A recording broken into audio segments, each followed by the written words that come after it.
How to fix Instagram Notes future not showing. Hello guys, so all what you have to do to fix this problem is open the settings on your phone and then go to apps manager and then open the apps. Now you have to wait a few seconds. It will start loading all the apps that you have on your phone.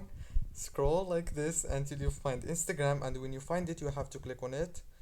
After you click on it, now all what you have to do is click on the force stop right here in the top, as you can see, and then go down to the storage, click on the storage, click on clear data and clear cache, and now go back to the home page, open the Play Store, and here this is the Play Store. Go to the search bar here in the top and search for Instagram. Now you have to click here on update.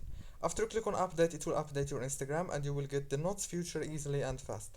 All what you have to do now is restart your phone or turn it off and turn it on again. And that's it for today's video. Don't forget to like, subscribe. Thank you very much for watching the video until the very end.